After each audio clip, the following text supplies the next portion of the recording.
With Jerry's teachings, right? Where do you think his articulation comes off as far as learning? I think the good thing about Jerry is I don't think that he like waters it down too much, right? Like his teaching style, I feel like is partially like if you are brand new to the gym, like the best thing you can do is drown. Like if you want to learn how to swim, first thing you should do is go drown. Like David Goggins talks about that. He was like, when he wanted to be in Buds, he wanted to be Navy SEAL. He was terrified of the water. So he spent the whole summer just in the lake, in the ocean. How does that make you feel? Like when I first started. Jerry Shapiro. Yes. Okay. So obviously I have at least 100 pounds on him. I'm much taller than him.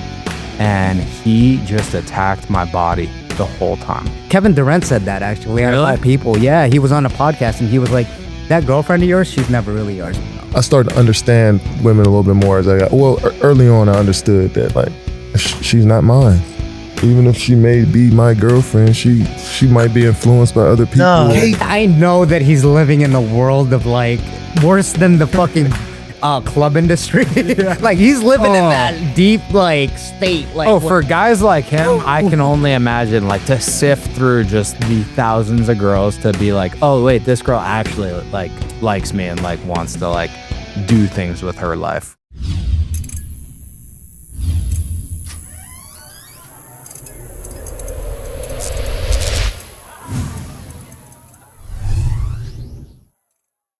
Dude, we were talking about a lot of shit before this podcast, man, that I wish we could have recorded, but let's run it back, bro. Let's run it back.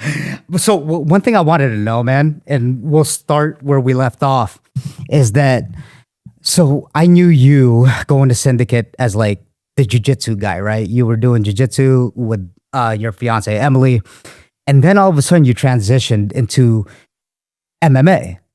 Which rightfully so. I don't even know why I'm surprised. We go to like a world-class MMA gym. It's almost like a pathway, right? Where people start off.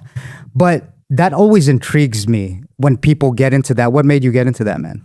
So just being around all the great athletes at Syndicate, a lot of the pros will hop into class, which I think is a huge benefit. I always try to sell people on that. I'm like, there might be a class where you get to roll with Marab, which at other gyms, I don't think you get that. And I got enough rolls in with guys that were already fighting, pro fighters in the UFC. And I felt like I could hold my own against them, at least on the ground. So it made me comfortable there, where I think a lot of fighters get into it and then they're like, I don't want to get taken down. Like that's the scariest thing in the world, is to get held down on the ground. And since I had done jiu-jitsu for a few years and built up that confidence, I was like, I don't care if I fall on the ground. Like that's where my strength's at. And so eventually got into MMA just to see how I could do against these guys once I stand up on the feet. Were you scared of striking? Like, okay, so you're confident on the ground, but we all know the cliche of saying that all fights start on the feet. Let's go. What's your take? Were you like freaked out standing up at first, or were you confident enough to know that the fight pretty much almost goes to the ground? Sometimes, most of the time nowadays, right? Yeah, I mean, I had talked to even like Shane about this, where I was like, I want to get a knockout, like my first fight. Like I was like, I want to do a knockout. I think everybody wants a knockout. And I wasn't necessarily scared because in football, you take so many big hits. Like I played football my whole life and played in college, and you take these big hits and you get used to that feeling, and you're easy to come back from it. You kind of recover quickly. So I wanted to test that. And oddly enough, the funny thing is when I finally realized I was like, oh, I got to protect myself, was I went against Jerry in sparring. Like when I first started. Jerry Shapiro. Yes. Okay. So obviously I have at least 100 pounds on him. I'm much taller than him. And he just attacked my body the whole time. And when you first start out sparring, you're thinking like, don't get hit in the head. And every punch I throw is going to hit them in the head. And Jerry just sat there and just hit me in the abs, the liver, everything. And there were 30 seconds left. I looked up at the clock and I was like, I'm about to throw up. I was like, I just got to survive. And so like, I survived the 30 seconds. And then Jerry's like, oh, dude, great sparring round. He goes to dap me up. I like quickly dap him up and I run to the bathroom, dry heave for 5 minutes. No way. And I was like, okay, that sucked. and I gotta like dial in. Was that in like a pro class or just random? I think it was like Saturday or something. Saturday. Yeah, It was like yeah, a Saturday sparring session, and and Jerry was just having fun with it, and I was like, if this guy can do that to me, then like who knows what like a heavyweight can do to me that's really experienced. And luckily, heavyweights I don't think are as like technically sound. Like as you get down in the weight division, I think like the technique's super clean. And then as you go up in weight, people rely more on like strength, power, explosiveness, which luckily I have explosiveness. So I think that's why I was able to get my knockouts in my fights. It was just based on that, even though I'm not a technical striker. Dude, let's get into that because I think that's a great point. I love that you said that most people, or not most people, but most heavyweights rely on their strength. That's a big one because that comes across all sports. I used to play football too, believe it or not, as a running back. Oh, let's go. Yeah, and the thing is that you're fucking right. You make more lateral movements and shit like that. As in maybe who'd be a good example? Who's that really buff guy? I stopped watching football, but who's that guy that used to be on the Titans that's really big? It's something Henry. Oh, Derek. Derrick Henry. Not to say that he's not like, you know, it has. I mean, he's one of those. It's probably a bad example to be honest with you. But then I don't know. Like most, going back to the topic, like most, heavyweights will just run through. Yeah. You know, Le'Veon Bell. He'll hide behind his lineman, side to side kind of thing. Super Barry Sanders. What's going on, guys? If you're enjoying this podcast, please don't forget to like the videos and subscribe to the channel. Only if you're getting value out of it on YouTube and also on Spotify and Apple Podcasts. Don't forget to leave a rating and follow. And also, I also write a blog newsletter from what I learned from my incredible guests that I have on. So sign up for the email list and get updates on the podcast. Thank you for your love and support. Now back to the show. Yeah, I think that's a fascinating way of looking at it. But my point is that I see that in your jiu-jitsu though, right? Like it's almost, you could call it lateral, just the way that you flow and all that. It's more technical than like the striking. Yeah, talk about that, man. Like how you feel more about that, about like heavyweights probably not being able. You think they use it too much to their advantage? Oh yeah, and like even it was funny because Coach Wood he told me, he was like, long term you're going to be a 185er. You're a middleweight. And I'm like, I haven't been 185 since before high school started. So that was something where it kind of motivated me also. I was like, I want to show him that I can compete with heavyweights. I'm going to do it my own style. So in college, I was always undersized for football, but I got used to blocking guys that are 320 pounds. Linemen? Yeah. And just moving them, no problem. Like once you figure it out, you can go with it. And so fighting like heavyweights, it was the same thing where I was like, I'm going to have a better gas tank. I'm going to be faster. I'll be able to move around them, not through them, but move around them. And then if I can set up a shot, I'll take it. And I have, in my opinion, I have just as much power as they do, even though I might look a little different or be built a little differently. I don't have the huge frame that you look for in like a heavyweight. I see what you're You're looking for an Ngannou, a John Jones, Cyril Gahn, like these 6'3" guys with these broad shoulders. Those are like genetic freaks though, man. Genetic You know, freaks. what you just said is like, okay, well, that's not even like super, that's a own category within itself. That's like LeBron James category. Yeah. Not that we're talking. Yeah, and we're talking, exactly. Yeah. We're talking about the goats of it, Yeah. which I always like to. I like to go to the extremes. Like whenever I'm comparing something, doing any I get it. analogy, I'll take it there. Let's go dramatic. Yeah, because like that is the prototype build, in my opinion. That's what you're looking for. If you were going to create a fighter or a player in a video game, like that's the base you're going for. I never had that in any of the sports I played, so it was always very much like figure out what your strengths are, what your weaknesses are, and then just make sure that the flow of the game or the flow of the fight goes towards your strengths rather than your weaknesses. Yeah, this is kind of like guerrilla warfare.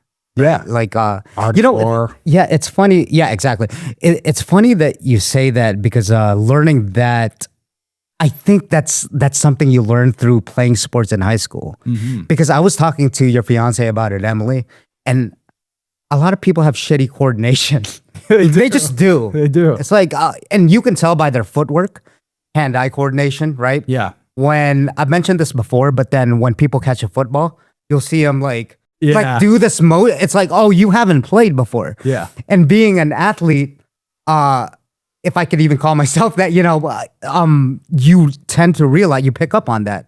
You're like, oh, throw someone a basketball, see how they dribble. Even though they're like athletic as shit, right? Dead giveaway. It's like, it's almost like ballerina, but they're the toughest guys in the world. You see? So I guess there's something to be said about that, because I know that there's a lot of world-class athletes that haven't played sports when they were a kid and they just have that knack. Yeah. But what really is the percentage of that? I think growing up playing sports, you definitely have an advantage. There is no doubt. There's no doubt. And like, you'll see those guys that make that transition every year in the NFL. They'll bring in like an Australian guy that played like rugby or something. But then like in the NBA, there's a guy named Joel Embiid. He's a center for the Sixers. He didn't even play basketball until he was like 17 years old. He was a volleyball player in Africa. Some coach saw him and was like, dude, you're going to be an NBA superstar. And he ended up going to Kansas, which like you have to be a 5-star recruit to go to Kansas. And like this guy's never even like played basketball really. Like, was that when Calipari was coaching? Do you remember? Was it Kansas? No, that was Kentucky. That's Kentucky. Right. Bill Self at Kansas. Bill Self, that's right. But so he does that. They see this guy's just a freak. And I think that's the only way to get around that is like if you are just genetically built like that. But I think playing sports at a young age, huge advantage. I even see it in jiu-jitsu, right? I roll with people and we might be the same experience level. We've both been doing it for 3 years, 2 years, whatever it is. But I know that I have a leg on them because I did sports my whole life. I understand when a coach says to do this, I can get my body to do that. My whole life, I've been playing sports. Right. And when a coach says something, I know how to get my body to do that or that's at least fascinating. figure it out. Yeah. Yeah, So I think the learning curve is so much like easier for me because I've taken, and after I got done playing, I coached also. So I also understand when Jerry's coaching something, I'm like also thinking from a coach's perspective and I'm going, why is he saying that? He's saying that to get me to do this. So I'll exaggerate these movements so that's one big thing. You exaggerate movements when you train because when you do it in real time, you're always going to do it a little less calculated, a little shorter because there's just the bullets are flying, things are going on. So if on like my follow through for a golf swing needs to be here, I'm going to overextend it. So then when people are watching me and the pressure's on and I swing, I get to that point still because I've just over exaggerated it. Things like that. Damn, that's a good point. Yeah. Yeah, because I was thinking about, what's funny is that I've also played basketball too. I'm 5'5". I don't know. Like, you know what I mean? But then that's a Filipino thing. It's like sure. Manny Pacquiao. He's like trying to be a pro like NBA basketball player. But anyway, something ridiculous like that. But that also teach you a lot of lateral movement, right? When you're trying to cross someone over. Oh yeah. And okay, so this is the weird part. And dude, that just shows me that your self-awareness, man, is really, really good. Because when I started training, like say jiu-jitsu and martial arts, I didn't really, I guess my subconscious knew, but then consciously it was like starting over. And it is, right? Yeah. Like when you start jiu-jitsu, you're getting fucked up, you're getting smashed. Oh yeah. And all that. But then, and tell me what you think about this. When I started getting more experience, that's when I started correlating everything together as far as my skills. In the beginning, since I was getting whooped up on like every day, I didn't put 2 and 2 together because I was just getting whooped up on every day. I'm like, damn, I suck. Yeah. So my basketball skills were like completely irrelevant at that time. But then when I got to say blue, right? And then I haven't done gi since, so you know what I mean? Right. But when I got there, I'm like, oh, I'm getting better because when I do footwork, man, sometimes I'd be dancing like I'm playing basketball. I'm dancing around people, breaking people's ankles or something. Yeah. And then so my left side of the brain as good almost as my right side, you see, because I'm so coordinated. Yeah. And then you do crazy stuff like like the football shuffles and stuff. Yeah, all that stuff. But then that goes into factor too. It's like the other guy that's playing guard, he's saying, what the fuck is this guy doing? And then all of a sudden he can't keep up. Yeah. Because he's on his back. Yeah. You see what I'm saying? Yeah, exactly. And you know that. Yeah. Yeah. What do you think about that, man? What's going on, guys? Thank you for tuning in, and I hope you're enjoying the show so far. I hope that you're getting a lot of value out of it. Just a quick announcement. I started a YouTube and Patreon membership for you Speakeasy Squad listeners out there. So for YouTube, just click down below to join. And also for Patreon, I'll post a link down below so that you could join for you Spotify and Apple podcast listeners out there. What you get is behind the scene footage and early access to podcasts. I'm also live streaming now so that you can get access to that. I'm super excited about that. And plus some pictures, photos, and whatever behind the scenes shoots that we do. So click the links down below and all the proceeds, actually all of it goes into this podcast. So to enhance productions, to get bigger and bigger guests on, all of it. So thank you for your love and support. And now back to the show. Yeah, I mean, I would agree with that, like fully. Like it's one of those things where you build it in, and I think if you build up that coordination, then it's going to just allow you to be a little more free too. Like you don't even have to think about what you're doing. You can actually like focus on the task at hand, which is like passing guard in this situation. Whereas like some people that are uncoordinated, like they try to do like little shimmy shake and stuff. They got to like think about it to do it. That's true. Right? Like, damn, that's true. It's just like a whole nother thing that they're now like not used to doing and thinking about. And then like they forget like what pass they're actually going. Right. They're expending too much energy on that very thing. Yeah, you have to like figure out. But like once you've built that in and it becomes muscle memory, then that's just on autopilot. And now I can like put 100% of my focus on like, okay, where does my hand need to go as I pass? Things like that. So like you're saying, it's subconscious to you now. Like the movement's so subconsciously to you. And you know what's funny, dude? I love that you said like the coaching. I didn't even think of that. Even the coaching aspect and how you listen to things, right? That all, everything, what I got from that is that everything now comes into play. Yeah. Right? Like coaching, what you did in sports, like what your other hobbies are besides like, they all correlate in your subconscious. For sure. And even though you're not conscious of it, it's helping. You just don't know it. Yeah, you have no Crazy. Yeah. And like, that's why when Jerry's teaching something, I'm always looking for the little details, especially because, you know, we've both been Jerry's students for a number of years at this point. So he'll bring up a concept that we're both familiar with and we've learned it from him already years prior. And now when I rewatch it, I'm going, what are the little details that he's not mentioning? Because he's got such a big class. He's trying to explain it to 60 people and 20 of these people are white belts. Yes. So he needs to focus on the bigger, broader concepts of what they're doing. But now that I already know those concepts, I'm trying to see the little things that he's doing that he's not talking about, because you wouldn't tell a white belt these little details necessarily because they don't even have the big picture yet. They haven't even understood that concept. So trying to see those things and just put those into practice. With Jerry's teachings, right? Where do you think it's at? I know it's not like at a white, meaning like, where do you think his articulation comes off as far as learning?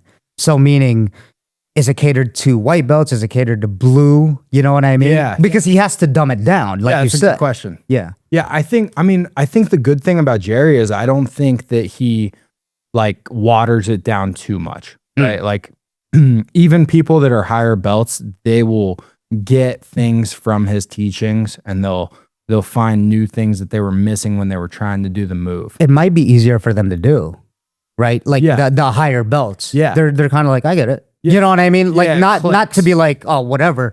But yeah, it clicks. Exactly. Clicks. It's like, I get you. and his teaching style, I feel like, is partially like, if you are brand new to the gym, like the best thing you can do is drown. Like if you want to learn how to swim, first thing you should do is go drown. Like David Goggins talks about that. He was like, when he wanted to be in Buds, he wanted to be Navy SEAL. He was terrified of the water. So he spent the whole summer just in the lake, in the ocean, so that he overcame his fear. And like from that became a good swimmer. And it's like the same idea where like, he always says, he's like, you're going to learn the most from rolling, even though you have no fucking clue what you're doing. Just get out there and roll, and you will learn so many things, and you'll find so many different yourself in so many different situations. You are going to learn more from that than I can teach you. And like, that's one of the things I love about jiu-jitsu too, is that you just go into action. And then after that, you go, okay, what did I do wrong? Was this? Whereas a lot of structured sports, like growing up playing football, basketball, it's like, I don't want to fuck up. I don't have time to fuck up because I need to earn the starting position. So like if I fuck up in practice, coach loses confidence in me. Whereas like what I love about jiu-jitsu is like when we go to practice, I'm just trying shit out. You're right. I'm throwing shit at the wall and seeing what sticks. And I'm going for stuff and I'll end up in a terrible spot against a white belt.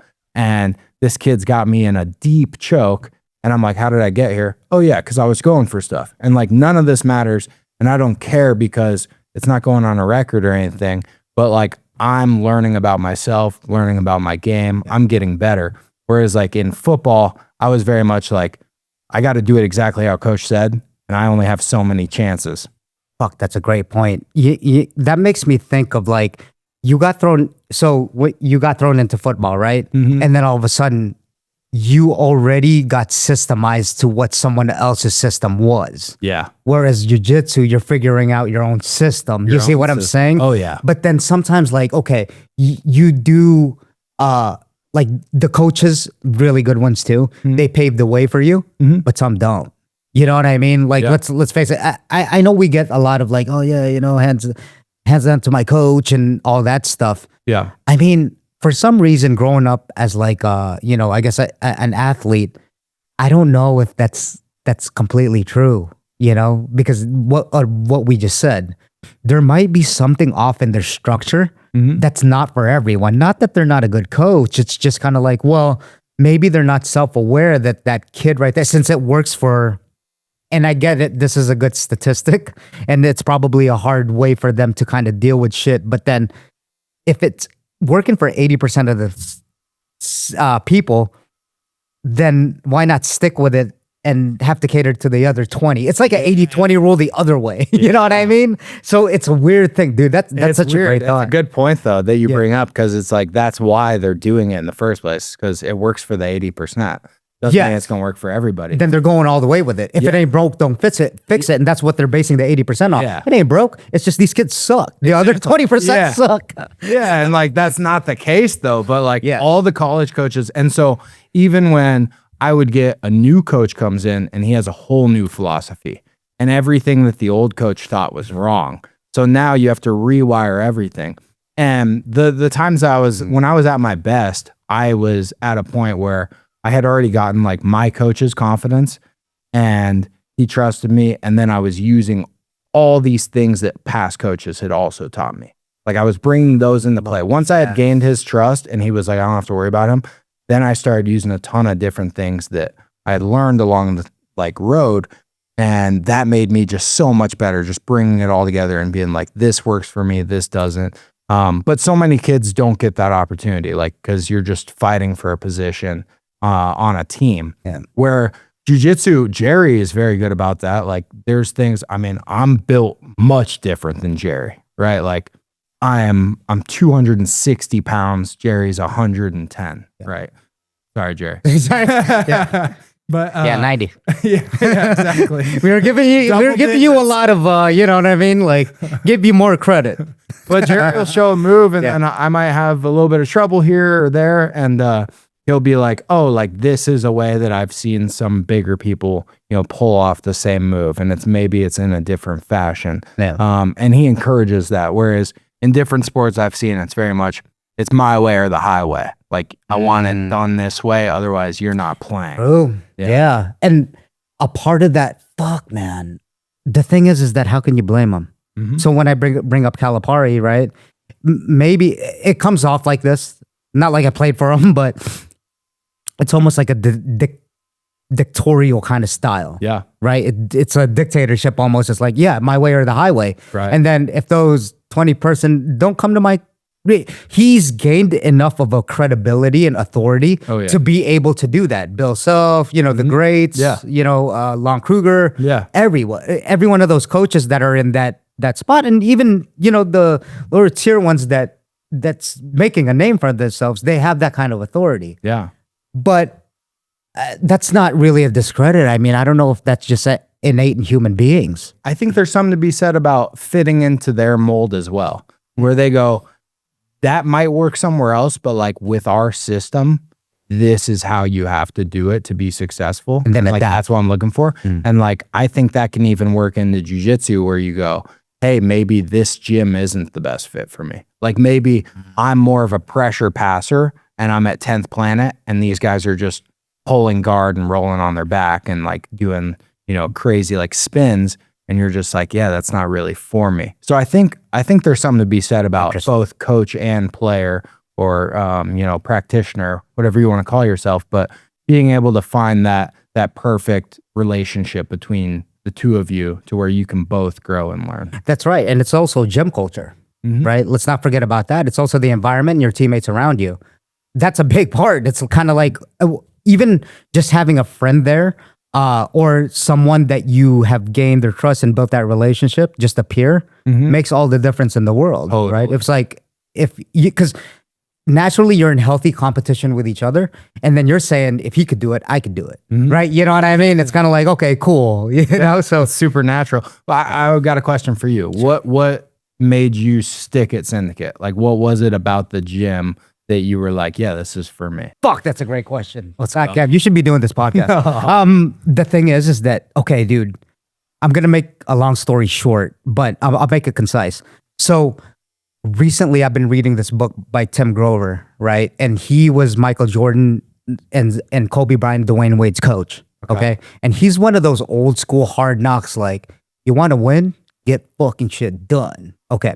Now, saying that, the reason why I mentioned his book is that somewhere along the way, I kind of lost that tenacity almost, that competitive tenacity. Now I'm just kind of like, I want to be at peace with myself. You know what I mean? Like and it's not like anyone's fault. It's just kind of like how you get older. Yeah. You're kind of like, I want more peace in my life. I don't want to like, you know, be on 100. I don't want to push on the gas pedal 100% of every minute of my life. Because being an athlete, as you know, dude, even me as a smaller stature guy in basketball, man, dude, I'll drive to the paint. I'm like Allen Iverson back then. Yeah. I'm like, dude, I'll drive to the paint, like crack my neck a little bit, like run into those guys, bounce off them, and then do like a fade. Yeah. You know what I mean? That's how I was because I was so relentless. That's the word right there. I'm like, whoa, I'm like a dog, you know?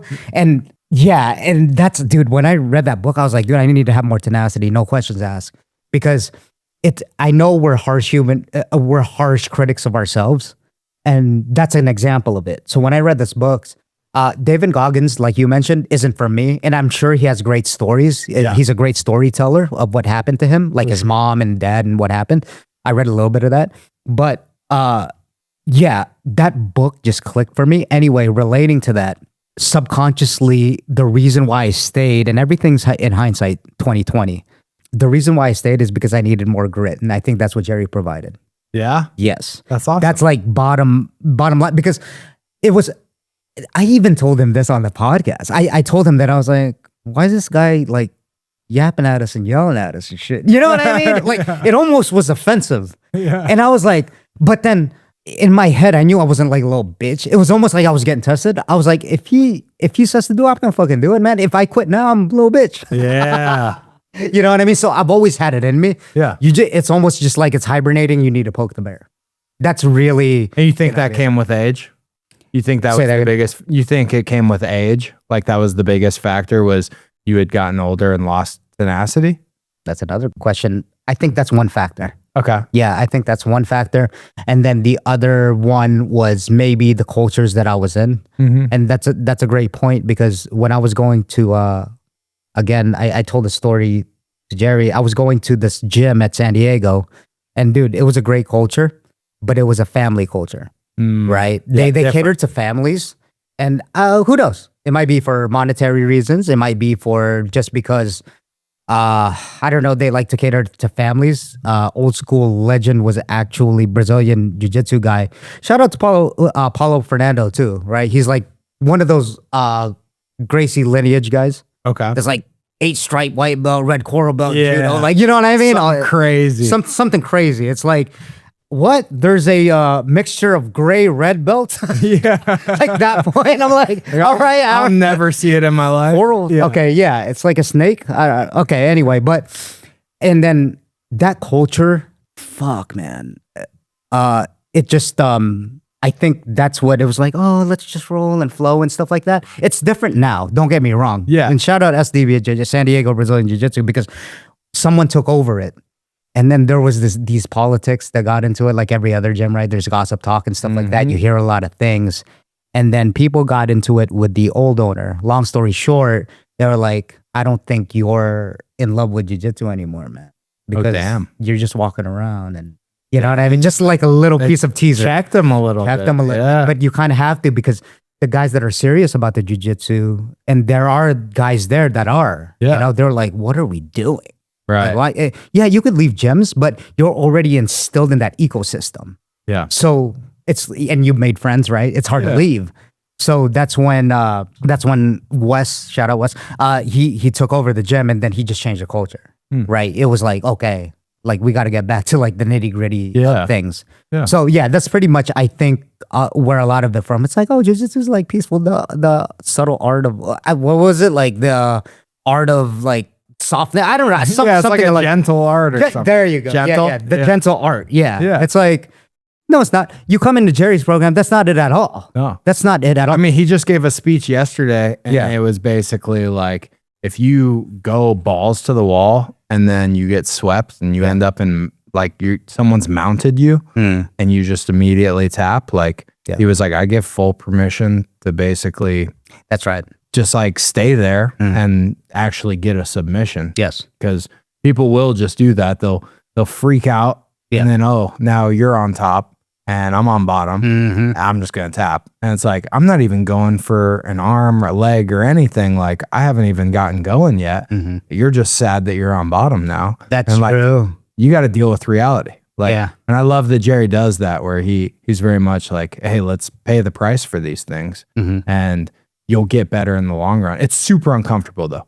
Like being a newcomer coming in and like doing that, like that is uncomfortable. Luckily for me, I started with Emily. So I always had a partner every day, right? So like, I mean, she's tough as shit. So when you said her name, I was like, oh shit, yeah. It's true. She's tough. But yeah, she's but you talked about that, even like having a friend at the gym and that ecosystem, and like how that helps you like stay grounded at that site. And like me and Emily just going together, that was huge, being able to just have a familiar face like from day one. I don't know how it would have gone if I went in by myself. I'm the type of person that probably would put it off for 6 months, because every time I think about going, I'm like, I'm not going to know anybody. And, you know, what if I don't like mesh well with people? Like I'll get self-conscious about that stuff. So having her there was like a huge help for me to just get myself in the door and get going. Bro, I've said this so many times, I sound like a broken record, but you are who you hang out with. You really are. Even though,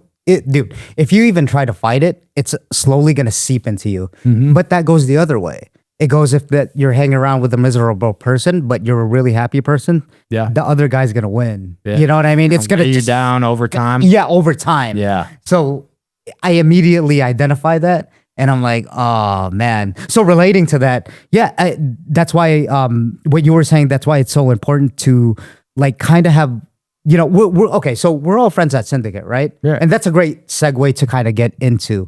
There's like tribes within tribes within tribes, right?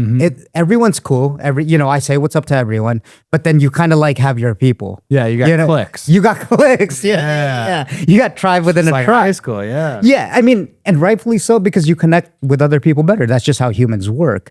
But then the ones that I find that are fascinating to me, because it's so weird. I thought about this weirdly enough the other day before I went to sleep. I do Muay Thai with do Muay Thai and Jiu-Jitsu. One of my closest guys there, Ezekiel. Okay. Right? He's 50 fucking years old. He's like Spaniard. He has like beautiful hair, you know what I mean? He's a little bit shorter than me. I hope to be doing what he's doing when I'm 50. Exactly. Like, yeah. Exactly. And I think that's why I gravitate towards those people. You know what I mean? Yeah. I'm like, dude, you're a great example. Yeah, you're and like, I want to be like you at some point, right? Yeah. And it's not like, and you know what's funny? I told him that, but it's not like I go around telling people that. It's just one of those gravitational pulls that I'm like, oh, I want to be around you, man. Yeah. Dennis, the Russian guy. Yeah. He's another one. I'm like, dude, I ask him questions. I'm like, dude, what do you eat? What's your diet? Like, well, dude, you look good for 46. He's 46. Yeah. Yeah. And then when he's at the gym taking off his shirt, I'm like, put your shirt back on, bro. What are you trying to like? Make You you know? feel bad. Yeah, exactly. I'm like, what are you doing? And yeah, I ask him a whole bunch of. So my point is that yeah, it's healthy competition because as humans we do play the comparison game. I know I'm kind of going out on a tangent, over here, but then we do play the comparison game. But some of that game, as long as it inspires you, I don't think there's anything wrong with that. How about you? How do you see like? Nothing wrong. Yeah. Yeah. No, I think like it gives you something to work for. It shows you that like somebody's already done this too. So I love that. It's attainable. Yeah. And you have someone at your disposal that you can ask, like, how did you get there? Like, how are you? Like with Dennis, like super consistent. Like every single day that I'm there, he's there. So it's no question why he's shredded and why his jiu-jitsu is like super tight. It's because he's there all the time. Even at his age, I'm sure he's got a lot of shit going on in life. As I've gotten older, I've realized every year there's more and more shit to be done. More money, more problems. That's right. so to like carry it all through there. Yeah. A little ditty. a little bit of oil. Okay. Shout out Diddy. Yeah, shout out. Damn. See you in 2 years or something, right? Like, what the fuck? But yeah, I think like I think that's like perfectly fine. And like comparing yourself to others is just like how you're going to get better and get to the places that you want to get to. As long as you're comparing yourself to the right people, which is what you were hitting on, is that you want to surround yourself with like-minded individuals. And I even found that in my relationship with Emily. Oh, talk about it. I went out and I was coaching at UNLV and she got brought in as a new softball coach. I looked at her resume and I was like, everywhere she goes, she wins. Everything she does, she's the best at it. I'm sorry, man. What were you coaching at that time? I was coaching UNLV football. So after I got done playing at UNLV, they offered me a coaching job. I didn't make the NFL. I did camp with the 49ers. Cool. And then when I got cut, they gave me a coaching job. And so once I was in that role, she got put in the office like 2 doors down from me. And I was like, oh, dang, this girl's cute. This motherfucker. I looked up her bio and I was like, dang, like she has like all these records and all these things. Thirsty. And so, I DM'd her. That's the moral of the story. I DM'd her and that's how you do things. That's how you do things nowadays, man. Let's go. Get with the age. So, and I basically was like, hey, like, it seems like we have like a lot in common, like same goals, motivations, like aspirations. And we both want to be great. And like, I was like, if you want me to like show you around, I'd be fine with that. That's legitimately like your first DM. Yeah, like DM was just kind of like, and it worked out for me. We're here like 7 years later, and it all worked out. But getting somebody that also just had things that I desired, things that like I looked up to, where I was like, man, I want to be like this, and I'm already kind of, in this position where I'm competitive and I have accolades, but like, I want to like be with someone that's also doing that. And together, I feel like if I wasn't with Emily for the last 7 years, like I don't think I would Syndicate. I don't think I would have MMA fights under my belt with knockouts. I don't think any of this stuff would have happened. But like she was that missing piece to where she does things better than me and I do things better than her, but we both have the same goals. And one of the things she's better at is like going out and like doing stuff and starting new things, and she's not afraid to like go after That's it. awesome. Yeah. Dude, I want to hit on this thought, and dude, shout out for just for context, Emily is Will's fiance and she's a fucking dog on the mats. I didn't want to do the same gesture because I didn't want to go like this, be like, yo, Emily, deuce. But come off completely weird and wrong. But anyway, yeah, but Emily's just a dog on the mats. And what stuck out to me, I wrote a blog post about it, is that she's just like an athlete. She knows, and to us it makes sense, but to a lot of people, she knows her weight distribution. She knows all that, and I think that comes from athleticism, honestly, because I could feel it. I know what an athlete does, because since I played in the sport, now that I've grown up and I start doing another sport like martial arts, I'm like, oh, she's done some shit, right? You know what I mean, in the past. But anyways, what I want to talk to you about was you hit on something kind of going out on the realm of like martial arts and jiu-jitsu, is that I think from just hearing people, because I used to be like, say, a server bartender, aka they're someone's therapist. Okay. It's literally what you Yeah. are, you know what I mean? And then drinks and giving life advice. Yeah. So you hear a lot of stories. Pretty much you're just listening in, right? Yeah. Like, you know, you're like, you want tips and stuff. But the thing is that you hear a lot of things where you have a unsupported partner. And this guy, Scott Galloway, he's an NYU professor. He said, there's something to this. He said that the biggest draw or happiness that you're going to get out of life is your partner. It's funny that we do things, right? Like we take jobs and then we vet the fuck out of those jobs we want to get paid. Once we're attracted to someone, and this happens to me, it happens to everyone, you know, it's happened to you, but you got really lucky. Super lucky. Yeah, I can tell you that, but then most people don't. A lot of people don't. Yeah. That's why the divorce rates are so high, 60%, I think, right? In the US. And a lot of people, what I notice is that they'll give their partner a leeway just because that they're their partner, AKA they'll put up with their shit, you know, because they're invested. And I get it. That's not a down talk on people, you know what I mean? That's just naturally how it happens. But the way I observe things is that, yeah, they'll give them a lot of leeway. Oh, that's my wife and stuff like that. And then they'll say the harshest shit behind their back, right? It's like, what? Damn, dude. You know what I mean? It's like, dude, you're talking about your wife or your husband like that? Like the shit. What if he hears that? You know, what would he say? And if you're feeling that way, then why are you with them? Right. But then that goes to like, oh, we had so many years. It's the kids, right? That's a big reason. Investments. Yeah. Right. The divorce part of it like scares a lot of people. Pay alimony this and alimony that. So where I was going with that is that I guess it does relate to what we were talking about, but then there's so many like nuances that going back to like you are who you hang out with, right? It's kind of like, so how it relates to it is that you just said that Emily motivates you to go to like jits and stuff like that. Fuck, that's so important. It's the very reason why I'm single. Yeah. I'm almost scared to DM someone because I look into the future and I know where I'm headed. And I know, mind you, you know, like I'm very confident in what I'm going to do in the future. And I need like a supportive partner. Yeah. You know what I mean? Just like, because since you mentioned that, that's what I think people just in general, not telling people what to do, but they should strive for. Like, you know, I talked to Jerry about this. He has a good marriage, right? You know what I mean? So important, man. Relating to the sports aspect just in general and motivation factor, like you said, you wouldn't have gotten those 2 knockouts. You wouldn't have gotten, or you would have probably stopped jiu-jitsu for a while, right? Yeah. That all relates to her. And I 100% believe you, man. So what are your, like, man, I don't know if you even have thoughts on that because you got like really lucky. I did get lucky, but I think I did the right thing in that I was looking for something specific. I wanted somebody that had that same drive, that same commitment.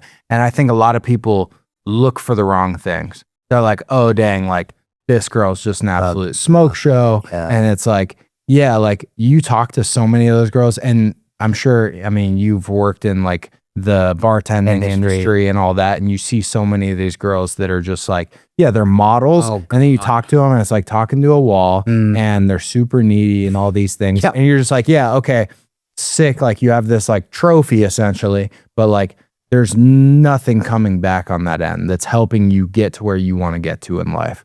And I got lucky because like I got a smoke show that has all the goals. That's right. So like that's what I was going for. And I didn't even think I was gonna get it too. Like, sure. I was just like, I mean, that's every man though, right? Like yeah, you don't even know. But I think just a lot of people go in with the wrong intentions. And like if you're intentional about what you're looking for, ooh, love that word. Man, I wouldn't be.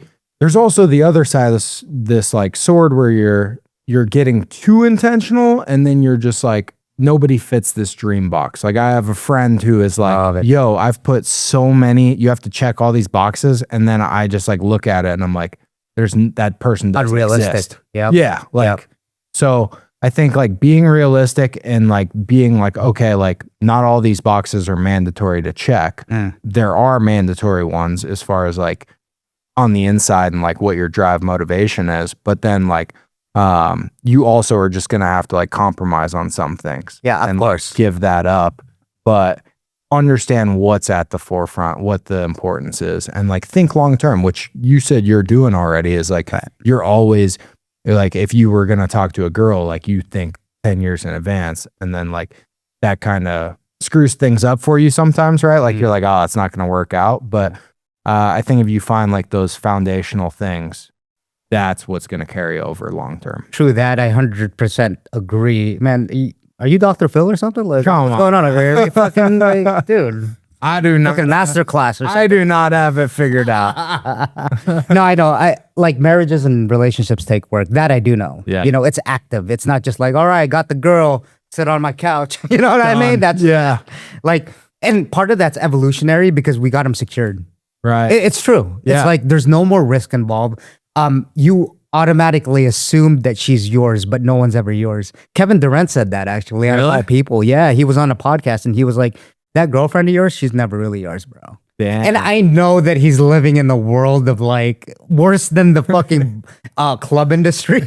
Like he's living in that deep like state. Like for guys like him, I can only imagine like to sift through just the thousands of girls to be like, oh wait, this girl actually like likes me and like wants to like do things with her life. Like I would imagine when you get to that stardom level, you just have so many fake plastic, like superficial people that are just like, oh, hey, you're Kevin Durant. You have $300 million in your bank account. I want to be with you. Yeah. So even harder for someone like that. But initially, the girl doesn't put it that way. No. It's more of a, oh, you're so, they hit the emotion. Dude, women in general, and this isn't like that, it's not every woman. You know what I mean? Let me make that clear. Okay, before, you know, like, let's just, let's back up before we get heat here. Like, it's like they'll hit the emotional button. You know what I mean? They'll cater. I heard this from a psychologist, actually. Really? Yeah, they'll cater to you. It's in their nurturers, right? Sounds like some nurturers. sales tactics. Right. But then, look, with their hotness, along with their like feminism that turns guys on, right? Yeah. They're like low shoulders, they're like petite body stuff. How can mixed with all of that, the attraction, and then you add on the personality. And look, even though it is a sales tactic, they probably most likely do have some great qualities, natural qualities about them that they input in there. Yeah. You know what I mean? Like subconsciously that they just have good qualities. Right. But then they'll use that to their advantage, right? So yes, you're right. It is like a sales tactic. And yeah, I mean, so my point is like, I don't know if I can really blame the guy. You know what I mean? It's like so innate in guys to reproduce. And fuck, like, how do you deal with that temptation? Yeah. Here's a bag of $1 million. Would you take it even though you don't deserve it? Right? You know what I mean? It's that kind of like question. It's like, the temptations, like Tupac, man, temptations, man. Like, like you said, though, it goes back to like biology. Yeah. It's a lot of like biological factors where like it's involuntary almost. There is control over it, but like for the most part, like your body sends you in this direction. Yeah. And you're just kind of like at the mercy of that, unless you're being like super conscious of it, unless you're actually like thinking. Hyper. Yeah, exactly, man. Dude, I want to hit on like your fights, man, because Let's do it. dude, I always have to, even though it's like bro talk, like, you know, even though it's like a casual talk, I always just have to prep. You know what I mean? Just break the glass just in case. But that intrigues me, man. Your fight, you had 2 knockouts. I noticed that one was in southpaw and then it was with the left. Yeah. So I am lefty. you are lefty, so you are naturally southpaw. Yeah, which I don't think either of my opponents like realized that. I think that was a huge part of it too, was that when we got in there, like they were just training. The first guy, he's probably training for a Rihanna guy, and I got in there. And when I threw the first left and it like stung him. Like it like took him a second to register it. Yeah. And then he flinched as I was like getting ready to throw the second one. And by the time he brought his head back from the flinch, my like hand was coming at him. So like at that point, when you flinch and then your head comes back, there's no getting out of the way of it again. You can't double it. You predicted to where like you predicted to where he was going. Yeah. Dude, Wayne Gretzky, bro, he was like, telegraphed it. yeah, Wayne Gretzky said that don't go where the puck is, go where the puck's going. Yeah. Fuck, that's smartest thing you ever said. Jesus. Yeah. That was well, he did say you take 100% of the shots that you don't take. But see, my dad used to tell me that about basketball, and he would say like how like Larry Bird was like so good off the ball. Like he said like a lot of his like buckets and big plays would come from the things he did when he didn't have the ball. And that was how you get open. That's how you set up your shot. Steph Curry stat. Yeah. Yep. So like, I think that's like super important. And yeah, when I did that to him, I threw the first, hit him, flinched, hit him again. And like, he just dropped. And it was honestly like in a blink of an eye.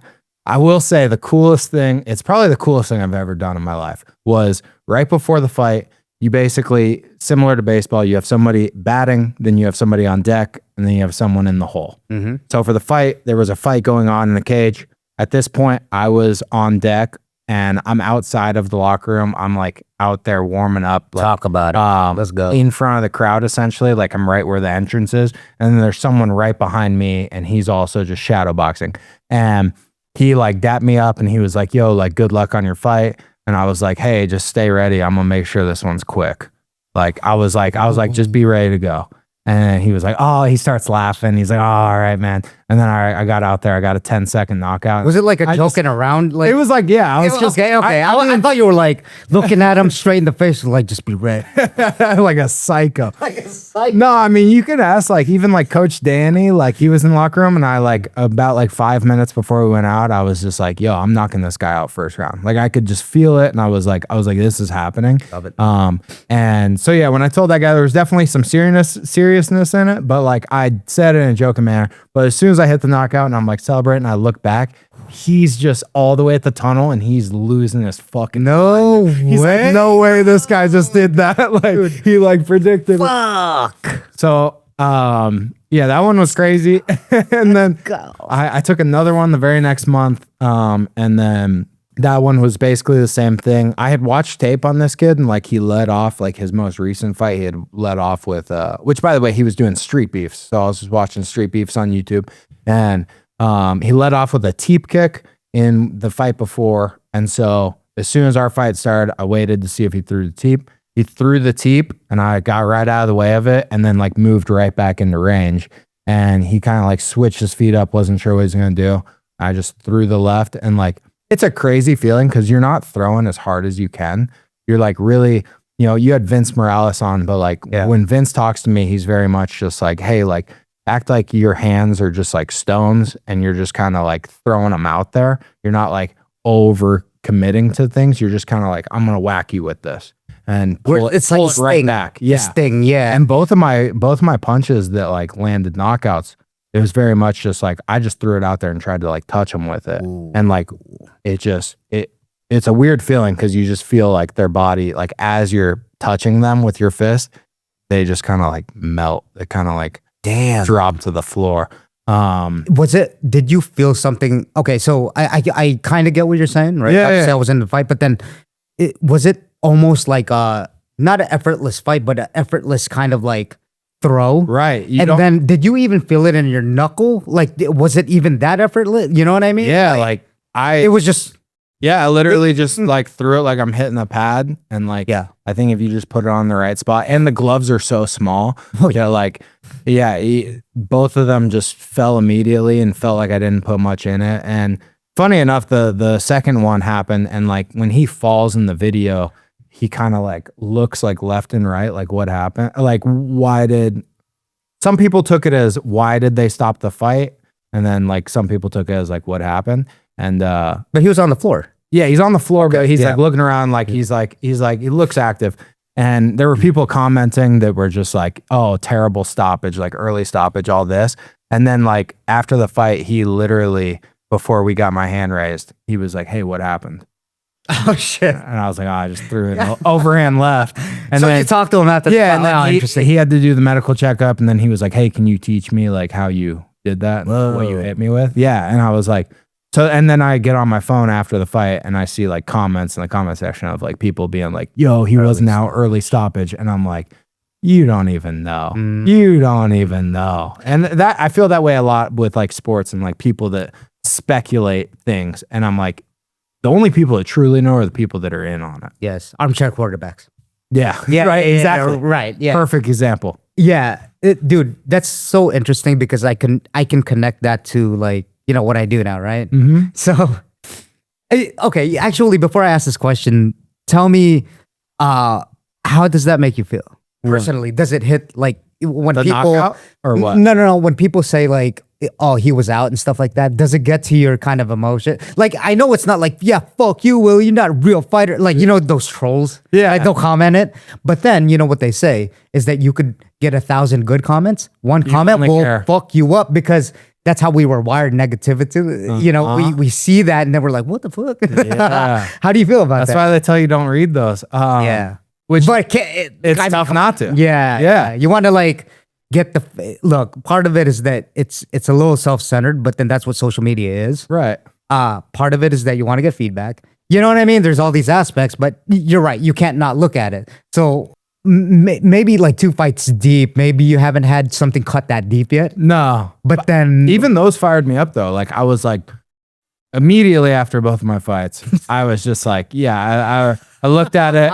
I'm like in line to get a drink and I'm just like, I'm going to light this dude up on Instagram right now. Shit. And then I would have people around me be like, oh, it's not worth it. And then I like wouldn't do it. But in my head, I'm just like, yeah, like you don't fucking know. And when it comes from the source, like if I'm the one that's replying to it, I wonder how they react too, where it's just like, oh shit, like the actual guy that did it is now like replying to my comment out of like all these, like 100 comments. He picked mine and like, Oh, I don't know, maybe check him a little bit. Yeah. But I didn't do it at all. And yeah. sometimes I wonder why people say, because is that not enough like social proof? Like meaning, okay, sure, you know what? Some people might genuinely think that he's not knocked out just because it's subjective to what you perceive, right? Right. They might be looking at it from like, wait a minute, like, or they're just unexperienced. Yeah. Like we it could said, be either one. it's fine, but he's on the fucking floor. Like, you know what I mean? It's just kind of like, well, you're already on the offense. I mean, you're on hard offense. He's on the floor. yeah. And I guess, you know what I mean? I gladly would have landed a couple more bombs. Yeah. Like while he's just Right. in that And- state. Dude, you were about to too. Like, Yeah, right. Like, I was standing over, and I'm Yeah, like, I I, saw was basically, which it was funny because Wood's like, hey, like we get any knockdowns, like don't try to like do a walk off. really? Like let's make sure we control it and like get on top and yeah, just like basically okay. don't like knock somebody down, let them get back up, and then you lose the fight later in the fight.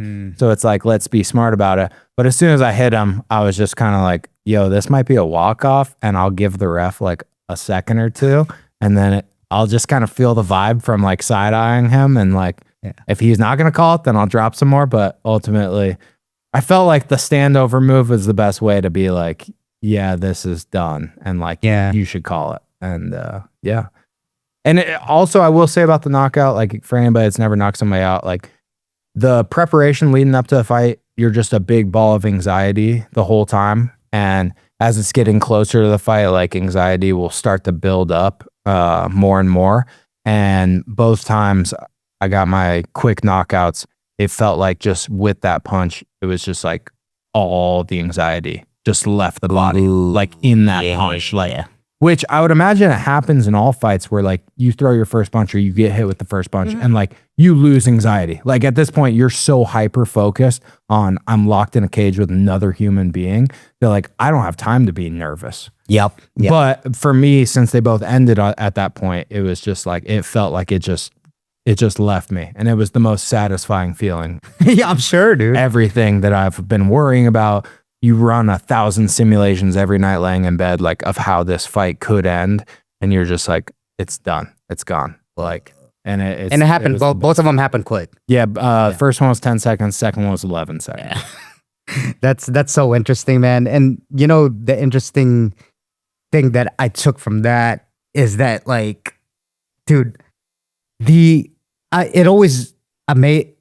always like curious of how fighters deal with that anxiety. You know what I mean? Because I don't even know if you can do anything to control it, right? Like, yeah, people will say, yeah, you try to get your mind off things, but then, like I said, again, you're in literally almost fight or flight anticipation before that fight. Yeah. Your mind runs, and your mind runs in the most shittiest ways too. It's like the most negative like situations, right? So like, well, if I get knocked out, then I could always get back up. Like, you know what I mean? Yeah. It's like, what the fuck? And to your point, it's so interesting that you say that, because okay, so like me and my friends stupidly in high school, we played tackle football with no pads. There was a bunch of us, bro. It was like 11 on 11. It was actually kind of cool. Looking back at it, people lost their teeth, shit like that. Yeah. It was like that. People broke their arms. We had to take them to the thing. But then saying all that, I probably shouldn't have led with that because of what I'm about to say. But then when we actually, the guy punted, we'd do the whole thing, man. We'd have a scrimmage, bro. Okay. And then, I'd catch the ball, right? This guy, Delina, rest in peace. He was like a top, I wouldn't say recruit, but just in Durango High School over here. Okay. Yeah. He was like a hot prospect, dude. He was a running back, and he's a bull. You know what I mean? With the head down, he just had that not Ray Lewis, but the other Ray, the running back for the Baltimore Ravens. Yeah. Ray Rice. Ray Rice. Yeah, that's who it reminds me of. So yeah, think of it like that. So this guy's coming at me, dude. I'm like, fuck it. You know what I mean? And then obviously in that mentality, I'm not like gonna bitch out. I'm gonna go head on. Yeah. Like they teach you in Pop Warner, lower the fucking shoulder. Gotta go. Yeah. Yeah. And then I get hit, and then yes, maybe my organs got rearranged a little bit, when he hit me. But then at the end, I was like, oh, just like what you said, that's why I had a light bulb moment. Oh, it's not that bad. It took all my anxiety away. But then I know they're different situations, but then when you get that punt and then 11, people are coming at you, I'm like, oh, fuck, dude. The first tackle, you almost feel like you think of all the ways that could go wrong, like a broken leg, especially, right? Someone's going to attack your knee, and then you're done. Yeah. Right? That's why you think of it. But then when you get hit, you get back up, you're like, let's go. You're like, I could do that again. Yeah, exactly. Yeah. So that's what I took out of that, which is interesting, right? I got two things to hit on. So first, this was just funny because you brought that up about like being afraid to go, hit that guy at first, and then you realize you're like, oh, that wasn't that bad. Yep. I was playing in high school against a top recruit. He was going D1, and they ran a sweep play. I was playing linebacker, and he blindsided the fuck out of me. And it was one of those times where I heard the whole crowd go, oh. And I hear it, and I'm rocked. And my only thing in my head was like, get up. Just stand up right now. Show that it didn't hurt at all, even though I'm dying inside. I was like, just show everybody that you're fine. So I get up immediately, dap up a couple of my teammates. I'm like, I'm good. He crawled off to the sideline. He put everything he had into that hit, destroyed me. Yeah. He was out for the game. No way. And I played the rest of the game, and I was fine. And it was one of those things where I was like, that's the power of like mental warfare. Of like, if he knew how I felt inside, I wanted to quit so bad. Like I felt so bad. And just being able to just be like, yo, no, like don't show it. And it made him quit. For the whole game. So that's just so powerful, bro. That was Fuck, dude, I got in the zone real quick. I almost thought I was having a seizure, like just listening to that story, because I was like, dude, because okay, immediately when you ended that, like that tidbit that you just said right there, that is an application of life, my friend. Fuck, like everything that you have to do, I feel like it's underrated. Still, a lot of people, there's a lot of books out there. Our coach preaches this to us, right? Shout out Jerry. Yeah. It's mindset, discipline is mindset and all that stuff, but it's still underrated. A lot of people don't do it. If I was to put a statistic on it, it's probably 5% of people that are actually disciplined. Yeah. And it's one thing to read about it, listen to it, and it's a whole nother thing to actually live it. That is the toughest part.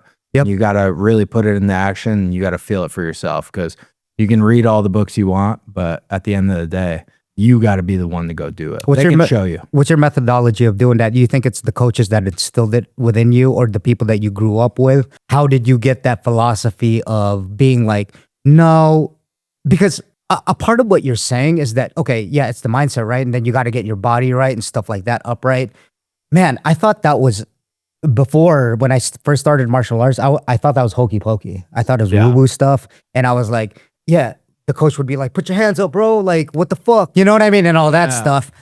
Even in football, hey, you know, raise your head. Remember the Titans, right? Yeah. That's one movie that comes to mind. Like, 100%. and even at that, when I was younger, I was like, "The fuck, dude, that's crazy." You know what I mean? Before I started playing sports, but anyway, because that was the old school fucking movie. But then, dude, yeah, the tenacity. And those are the theme words, man. The relentlessness, the mind, the strong mind that you have to have, the resilience to get back up to what you just described and be able to do that while you're rocked. Because most people don't understand when you're playing football, even in a fight, right? When you get blindsided, like that's where knockouts come in, for sure, right? When you don't expect it coming, right? But in football, it's fucking different. Like it's fucking different, man. Your whole body goes, Whole thing rattles. yeah, exactly, man. Yeah, so yeah, man. That was the question. Like, where do you get that? Do you think it was partly from the coaches that you grew up with? Emily, was it, you know, a concoction of everything? I think it's always going to be a concoction of like all of your like previous life experiences.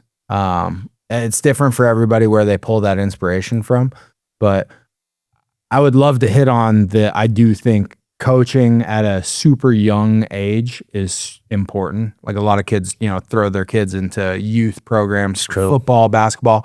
But I was super blessed. I got paired with a family that had a bunch of like stud athletes, and their dad was so dialed in on like, this is how you will become a pro. And he taught us that at the age of 7. By the time I got to high school, I thought the high school football program I was in was a joke. I was like, everything I've done to lead up to high school football was harder than what I'm doing right now. Oh, fascinating. Which made it so easy. Where all these other kids that hadn't been doing it, they were dying. Yeah. I was like, no, like this is not that hard.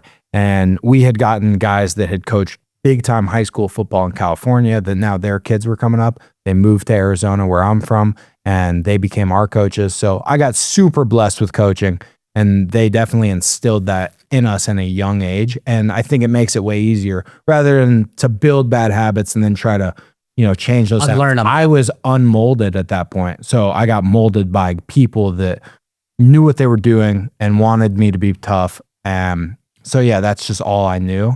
And then the other part of that too is just, I think I grew up a lot like I wouldn't say being okay with losing, but losing often to older people, older brother, you know, just friends that I was friends with would be older than me, and I would lose all the way until the point where finally I caught up eventually. And then the first time I beat you, you're not winning again because you're mentally like broken. And I've just now crossed over to where I'm winning now. Yeah. And like those people didn't come back from that. And like seeing that mental thing of like, if you just keep going at it, you keep doing it and you keep working, like eventually you'll cross that peak and it breaks the other person. And I use that all the time in football where I was like, every time I was blocking a defensive lineman, I was like, by the third quarter, fourth quarter, like this guy's going to quit. Yeah. And like from there, I can do whatever I want. Ooh. And it's just that game. And I see it in jiu-jitsu too. A lot of times somebody gets me into a terrible spot, I'll just like flash them a smile or make a joke. Yes. And it just like diminishes their ego, or they're just like, oh, I thought I was about to choke this guy out. This guy is talking about what he wants for lunch. Like, right. You're like, wait a minute. Like, he's not even scared right now. And in reality, I might be like, oh shit, I'm gonna get tapped out right now. Sure. Maybe if I just like throw this little nugget out there right now, they're gonna all of a sudden second think how good they're doing. So just I love doing the mental warfare in jiu-jitsu too. There's something about dude, powerful. There's something to be said about the reverse psychology aspect of it, right? Mm-hmm. Like it's counterintuitive almost. Like you're playing. Yeah, you're right. It's mental warfare, and that maybe that's maybe that's why I playfully talk a lot of shit to people, right? Like when I'm rolling playfully, to like Dave, Black Belt, Dave, Lender. Fucking asshole. Shout out, Dave. I definitely talk shit to like the people that are better than me too. Yeah, I'm right. I can't beat you if we just do it straight up. So maybe if I can get you to go for something that you shouldn't go for, like with Shane, I'm talking shit the whole time because I'm like, I can't catch you anyways. But Yeah, I know. Maybe if I piss, know that? It's maybe like- if I piss you off, you'll do something stupid and I'll get you. Yeah, exactly. And, I think part of that is, I think, a little bit about it. I just thought of this, but then it's like to prevent the ego a little bit. And I talk about ego a lot more because you get a lot. I have a different way of thinking that. So when I say, the cliche of blah, blah, blah, and Coach Max from our gym brought up a great point. And it's always the basics that like make me think. He said that it's a cliche for a reason. I'm like, fuck. It's so good. You know what I mean? Because I'll often say that. I'll say, man, I know this is cliche, like the ego thing, and then I'll go on to it. And then that's when he said it. He was like, it's cliche because it's true. Because it's true. I was like, fuck, it's been repeated for hundreds of years because it's truth. Yeah. And that's when it hit me. I was like, okay.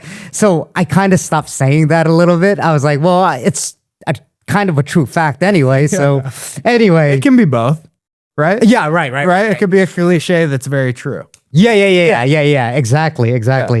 But then, now that going back to my point is that when I talk about ego, they're all, of course, this, they always say, leave the ego at the door. I don't know how many countless times I have heard that. If I hear it again, I might drop just fucking dead. I don't know. But then I think like what me and Jerry were talking about is that you can never take away the ego. Never. In some sort of case, Sugar Sean and Joe Rogan had this conversation. Do you need ego to succeed? You see what I'm saying? Yeah. That's the fire that you're talking about, man. Yeah. That's the mental warfare that you're talking about. It's like, That's a great point. yeah, it's like, well, and what Jerry said, right? Now everything's connecting is that he said, you just got to learn to on and off switch, but fuck, man. It's easier said than done, right? Yeah. It's so like when I'm in the heat of things, and then sometimes it even just relates to how you wake up in the morning. Sometimes you ain't feeling it, man. You're just fucking pissed off at the world sometimes, and you ate right and slept right the prior night. You know what I mean? Yeah. Everything's firing off. You're like, yeah, I'm going. It's gonna be a great day. You wake up and like, I got a headache. Not that. Like fucking, Emily's mad at me right now. Like, you know what I mean? Like it's just kind of like I'm in a bad mood. Yeah. So I think it's just like, everything, and this is another cliche, is that everything's like kind of a balance, 100%. Everything's a balance. And I don't know, man. How do you check your own ego, man? I think, Or do you think about that often? I don't know. don't think about it. And like, I definitely have an ego. We all have one. Funny enough, this is crazy. I've never thought about this before. Funny enough, the ego leaving it at the door, I think I'm the complete opposite. I think that I check my ego like during sports. Like He said it comes knocking on the door. That's what the fuck it's going on. The devil's coming knocking, man. it's coming. Like I feel like outside of competition and sports, like I'm very chill, very laid back, good vibes. But when I actually get into an octagon or a football field, whatever it is, jiu-jitsu that competition. ego is at 1,000. Ooh, yep. Every time I stepped on the football field, I would walk around pregame and I would literally talk to myself and I would be like, there's not a motherfucker in this field that can touch you. I would tell myself I'm the best guy on this field every time. And I would find out who I was blocking. I would point him out. And I'd be like, he can't do anything to me today. Right. My ego would be at 1,000,000 on game day. But as soon as I walk off the field, back to even. It's like, what's up, back brother? yeah. So I almost think I had the opposite approach. Now I get for like Jerry's point for jiu-jitsu, right? It's very much like, like don't be like, oh, Emily's a girl and I'm a white belt. It's my first day. And she's about to tap me, so I'm gonna pick her up and try to slam her. And it's like, because Emily deals with that all the time. Like being a girl, like she fucks guys up. Oh yeah, People do not like that. there's no doubt. People do not like that, gosh. and they go hard as fuck. Yep. Like they just don't understand. Like, you're dealing with a killer right now. And you gosh. shouldn't feel bad. Your ego should not be hurt right now. I honestly feel sorry for those guys because rolling with Emily is not. You know what I mean? Yeah, they don't it's even not fun sometimes, and they don't know what they signed up for. Yep. They just see a girl and They see a girl. This will be easy. Yeah, I guess. Yeah. I'll rest this. She has like the female tendencies. You know? Yeah. He's like, very ditzy and all that. And Yeah. So I see the point in jiu-jitsu for sure, but like once I get in the actual competition, like my ego has never been higher. Like even for both of those fights, it was very much like 5 minutes before, I'm like, I'm knocking this guy out as soon as I get in the ring. That one's understandable. And I think I would say you need to have somewhat of that going into a competition. You need to have confidence is ultimately what it is. Your ego is basically saying confidence. And a lot of people can get to a point where they're overconfident and you have too big of an ego. Yeah. So that goes back to what you said, which is balance. Yes, dude. Something to like kind of piggyback on that, man. Ever since going back to when I was telling you I read those Tim Grover books. Yeah. And this was recently, bro. This was like I finished Relentless, his first book, like 3 months ago, and then I finished Winning. That's what it's called. 2 months ago, or a month ago, whatever. But dude, I listen to a lot of the old school guys. Do you know who like Jim Rohn, Brian Tracy, all those old school Earl Nightingale guys? They all come from the same school, right? They're old school, like entrepreneurs. You know, they're rich as fuck. They do keynote speakers. And you notice a lot of patterns now to where I get that from. It's like I watch them and then I'm like, oh shit, I'm the subject of the content that I watch. Yeah. Garbage in or garbage out, right? Like, you know what I mean? If you watch shit, you're going to be shit like your diet. Yep. Right? It's your consumption diet. Yeah. So I guess what I'm trying to say is that all the books that I'm listening to now, and I bring up that Tim Grover book, is that one of his philosophies and all those old school guys that I mentioned is that you have to immerse yourself. You have to be who you think you are in the future. You have to embody that, who you are now. That's exactly the way I think now. That's why I be posting some, like, to some people, it's a lot of corny stuff. But then to me, it's like, I'm serious about it. Yeah. Like, I think I'm the best. I've said this and I clipped it when Trung was here, but I think I'm the best podcaster in the world. Because I embody it. You know what I mean? And that's not to be cocky, of course. No. But then it's to like immerse yourself. I watch podcasts all over the world. There's no way I'm not going to be with the things that I'm doing. Yeah. You know, like I'm proving, it's not to prove anyone to it. Yes, I'll post on social. It's kind of signaling a little bit, but then I have evidence to myself that I'm like, dude, did I just really do a public speech in front of like these people? It's not a fake it till you make it. It's I have the evidence I could do this fucking shit. Yeah. You know what I mean? So that confidence of what you were saying is almost the one mental warfare.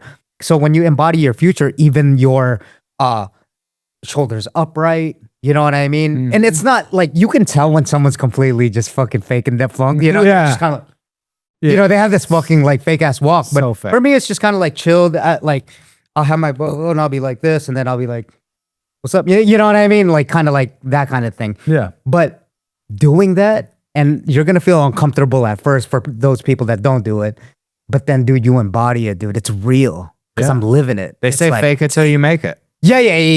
And it's like that same thing where it's like eventually that just becomes you. Yeah, and even if you're in a shitty situation that you don't like, it's just a season of your life. You're not that circumstance. You see what I'm saying? Yeah. Like your circumstances is the reason why people get motivated by doing things is because of their future self. The ones that don't have a future. They don't have a vision of their future. They're just going like, man, Just going through life. I'm working the same job that I hate and shit. There's no why, right? Yeah. Their why is not strong enough for their future. Yeah. And then they dwell on their past, which is fucking a crazy thought. So now, anyway, what I was saying with that's how I live my life now. Like with everything. When I, like say public speak and stuff like that, and mind you, I'm a statistic guy, probably because I'm Asian, but then it's just public speaking, some people would rather die. That's legit. Yeah. It's a real phobia. It's a huge It's fear. phobia. Yeah. People cry. When I was in college, dude, it was Communications 101, I think, or 102 that they have you go up there. Oh my God. I think the countless of times I saw people just like crumble. You know what I mean? And I get it. Yeah. Trust me. I do. And you know, we had a girl that had walked out of the room and she needed a minute. The teacher had to follow her. I remember that clearly. We had a guy who was like, "Oh, I can't do it right now," and then he just sat down. Like I could tell you countless times. For me, bro, I was like, I need this like C at least. So I just read off the script, completely not looking at anyone. I still remember it so clearly. I was just trying to get through it. I'm like, and then she gave me a C just for getting through it. Yeah. She knows how hard it is. So you had the fear as well. Well, fuck yeah. Yeah. I was like, oh shit. My legs, I feel like they both got leg kicked before I went over there, right? Like, Yeah. you know, I'm like, oh fuck, like I get, yeah, butterflies and all that stuff. Probably, I guess comparing it to go before an octagon before, you know, since I'm talking about death over here, like people fear death. I mean, yeah, that's really the case. But then now, going back in full circle, I dive right deep into it, man. I'm like, I don't think twice. And it's the same what you said. And man, usually at the end of these podcasts, which we'll wrap it up, dude, we're an hour and 20. That's crazy. You know, crazy, right? Let's go. Time flies. That's what I mean. I love doing podcasts like this. go. I knew already in my head that it was gonna go like this too. You did? I already knew. I was like, dude, this is gonna be a chill fucking conversation. yeah. You know what I mean? Like, see, that's embodying the future. Yeah. And it's gonna be a banger when my editor sends it back. But anyway, No way.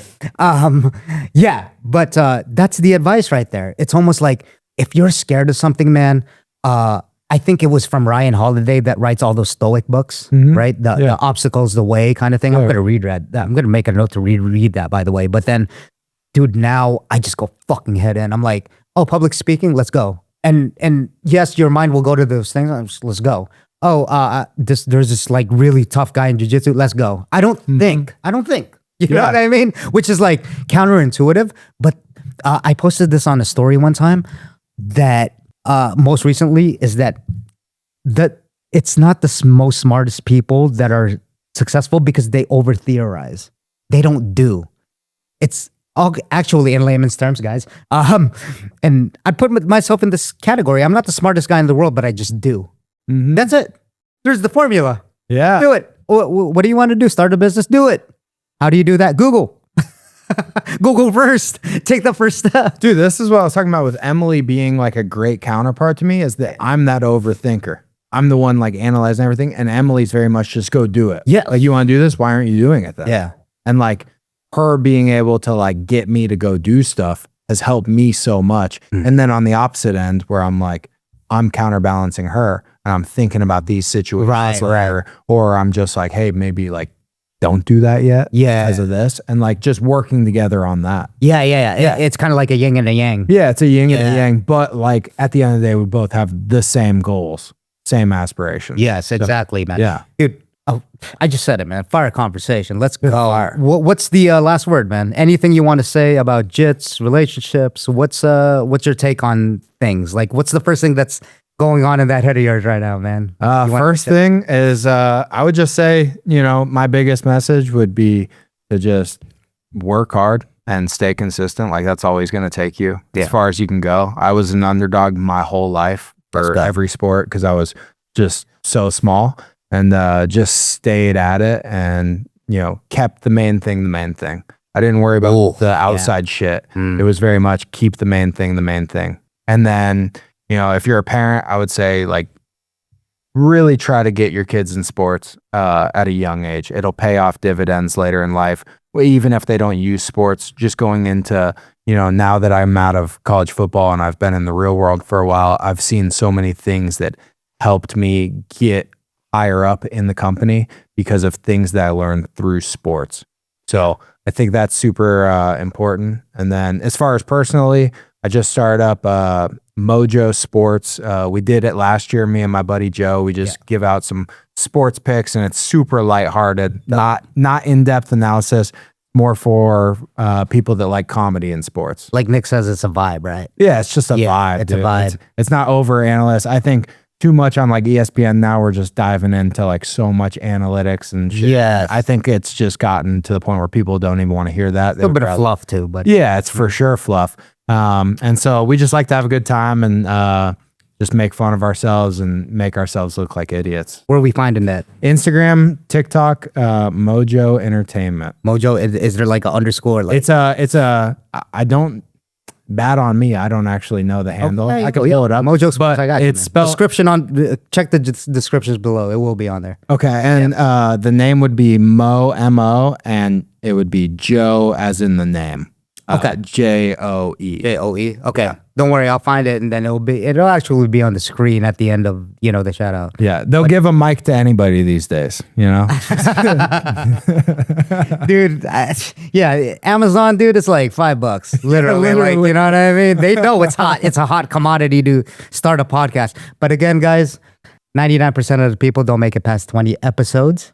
Let's say, I forgot. 90% of them don't make it past 3 episodes. That's crazy. Crazy, right? 3 episodes? 3 episodes, 90%. Dang. Yeah. And we're not even just talking, we're talking about like a mom and pop shop. Like, it's like a 10-minute, 15 podcast. They'll quit that after 3 episodes. It's not even hour-long episodes like these. Dang. Yeah, and I'm humbled about it, but I love that stat because, dude, it makes me really proud talking about ego. It might be a lot of ego, but then I'm like, that is crazy. And let's go. This is the 80th episode. Dude, congrats. 80th. Congrats. Like with That's you. awesome. You know what I mean? Yeah. I like those round numbers. That's why. If it was 78, I'd be like, it doesn't have much of a ring to it, but 80. Dude, 80 and then 100. Think about that, right? You're so close. Yeah, let's You can't go. quit now. Yeah, and then what I think about sometimes too, and just to end it, it's like the numbers, you can only imagine go up from there. What's 50 podcasts? sure. How many people drop off there, right? You know what I mean? That's 80. 80 is a milestone right there. It's a crazy thing to think about. Now, out of all the active podcasts, I'm sure it's like 10,000 out of millions and millions of people, billions of people in this world. So anyway, man, Willie, this was fire, man. I'm not just blowing smoke up your ass. One of my favorite podcasts. I love these kinds of podcasts, man. Awesome. Yeah. Dude, appreciate you having me on. Of course, man. Yeah. Thank you for your time. Oh, thank you. Let's go.